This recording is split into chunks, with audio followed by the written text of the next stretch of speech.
Hi class, welcome to another session of Profit and Gains from Business and Profession। आज की class में साहब हम समझेंगे what is written down value. So let's begin.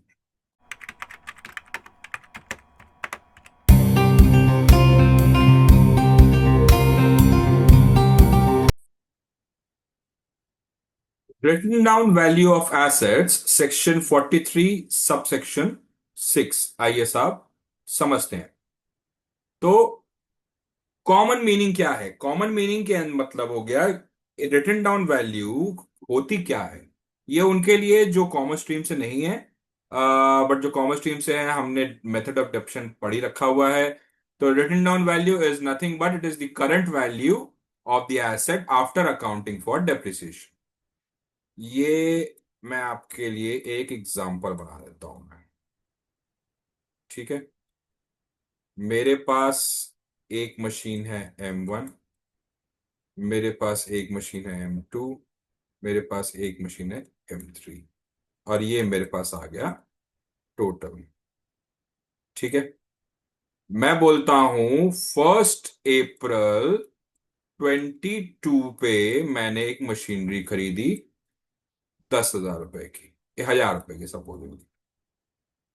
ठीक है, फिर अब मैं बोलता हूं मशीनरी के ऊपर में 10% रिटन डाउन वैल्यू मेथड पे आपको डेप्शन करना है। तो 31 मार्च 2023 पे आपका डेप्शन लगेगा 100 रुपया, और आपकी रिटन डाउन वैल्यू हो जाएगी 900 रुपये। अब मैं 1 अगस्त 23 पे दोबारा से एक नई मशीन खरीदता हूं, ये 900 रुपये, 1,000 रुपए की। ठीक है, 31 मार्च 2023 को मैं इसके ऊपर लगाऊंगा कितना, 90 रुपए। इसके ऊपर डेप्शन नहीं लगेगा, इसके ऊपर लगेगा, और यहां पे लगेगा 1 अगस्त से लेकर के 31 मार्च। बट हमने पहले सीखा है कि भैया अगर ये 180 दिन से ऊपर है तो पूरा पूरा डेप्शन लो, या तो 50% लो। तो इनकम टैक्स के हिसाब से इसकी हो गई 100 रुपए की डेप्रिसिएशन। ठीक है, 31 मार्च के बाद सपोजिंगली मैंने 1/5/23 को मैंने खरीदा, तो यहां पे मेरी 31 मार्च को जो 23 है वो हो गई मेरी 810 रुपए, और यहाँ पे 900 रुपए। फिर मैंने यहाँ पे खरीदा 1,000 रुपए का एसेट, तो इसके ऊपर भी 100 रुपए का हो गया। राइट, 81 रुपए यहाँ पे हो गए। तो आप ये देखो, ये वाला जो एसेट है, राइट, ये वाला जो एसेट है, जो रिटन डाउन वैल्यू हो रही है उसके ऊपर ही हम डेप्रिसिएशन लगाए जा रहे हैं। अब इसके ऊपर में कितना हो जाएगा, 90 रुपया, और इसके ऊपर में 100 रुपया। तो एक 31 मार्च 2024 को मेरे पास एक बैलेंस होगा 729 रुपीज फॉर मशीनरी 1, 900 का 810 for machinery 2, and 900 for machinery 3। इस ये तीनों का टोटल मिला के मेरे पास टोटल ऑफ मशीन्स हो जाएंगी, written down value of machines हो जाएंगी। तो it is the current value of depreciation of after accounting for depreciation. It reflects the remaining value of an asset as it ages and is used.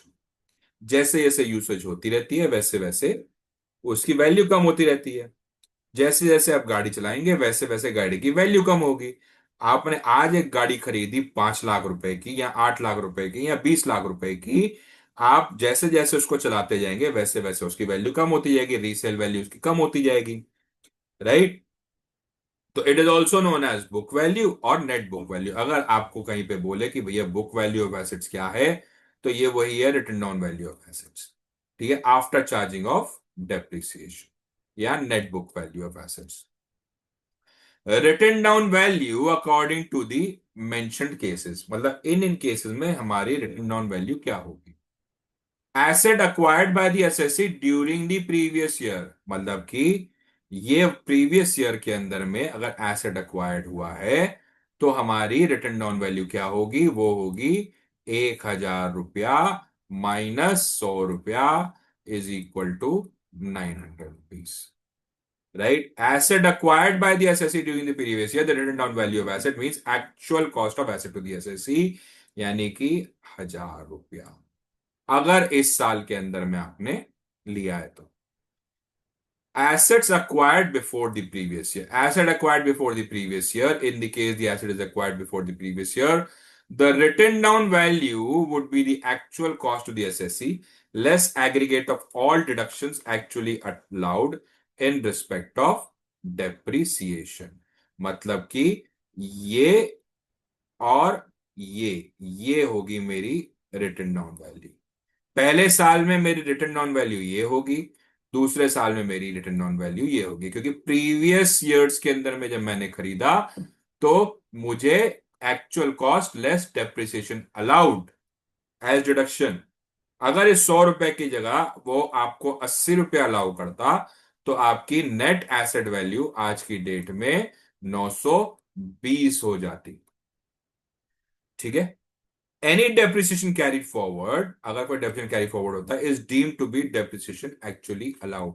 अगर हम depreciation carry forward करते हैं, जो कि हम सेट ऑफ और carry forward losses में हम देखेंगे, तो डेप्रिसिएशन कैरी फॉरवर्ड होता है तो it is deemed to be allowed और वो उस साल के प्रॉफिट से खत्म हो जाएगा. चलिए साहब, एनी ब्लॉक ऑफ एसेट. अब ब्लॉक ऑफ एसेट्स का मतलब क्या? हमने वहां पे वो देखा था M1, M2, M3, ये हमने बनाया था, ये हमने 3 कॉलम बनाए थे. तो मैंने बोला था 10% रेट होगा. कोई भी एसेट, कोई भी मशीनरी, बिल्डिंग, आपका प्लांट उस पर्टिकुलर कैटेगरी में फॉल कर रहा है, इस परसेंटेज वाली पर्टिकुलर कैटेगरी में फॉल कर रहा है, तो ये तीनों मिलाकर के ब्लॉक ऑफ एसेट्स बन जाएंगे. ठीक है. तो written down value of any block of asset shall be worked out as under in accordance to 43(6)(c) के हिसाब से चलेगा, जो कि है ऐसे. तो written down value of the previous year, ये immediately preceding the current previous year, ये एक वैल्यू आ गई. लेस डेप्रिसिएशन उसके ऊपर में ब्लॉक ऑफ एसेट्स के ऊपर में लगा दिया, मेरा आ गया ओपनिंग WDV. ये हो गया ओपनिंग WDV. अब इसमें मैं ऐड करूंगा assets which are acquired.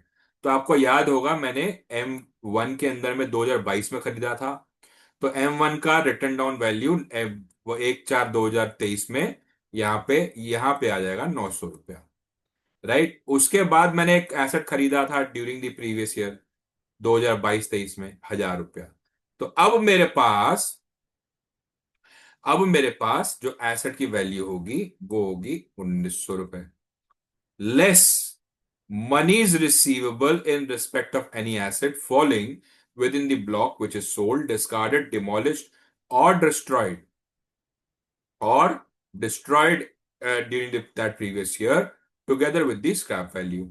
However, such amount cannot exceed the amount in A, यानी कि इस 1900 रुपया से ज्यादा नहीं हो सकता.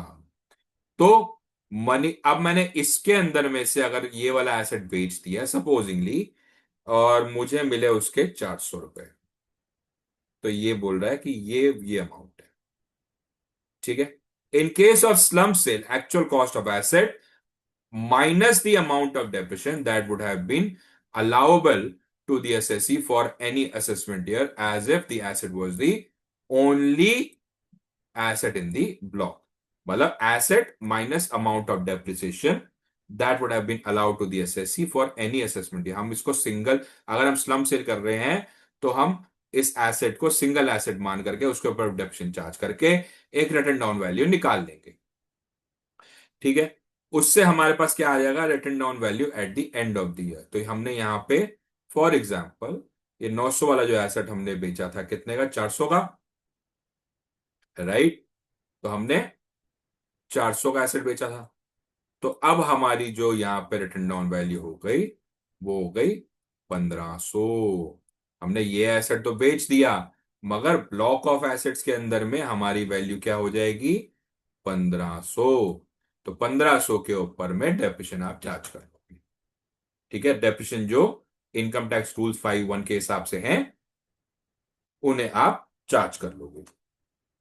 And depreciation is provided in the books of accounts deemed to be depreciation actually allowed. कब कब हम वो डेप्रिसिएशन लेते हैं, जैसे देखो, इनकम टैक्स ने रूल्स 5(1) के हिसाब से, 5(1) के ए के हिसाब से आपको डेप्रिसिएशन रेट्स दे दिए, बट इनकम टैक्स ये बोलता है कि हम जो आपने बुक्स में ले रखे हुए डेप्रिसिएशन, हम उसे मान लेंगे कि एज पर इनकम टैक्स भी है। ठीक है, कब कब होगा?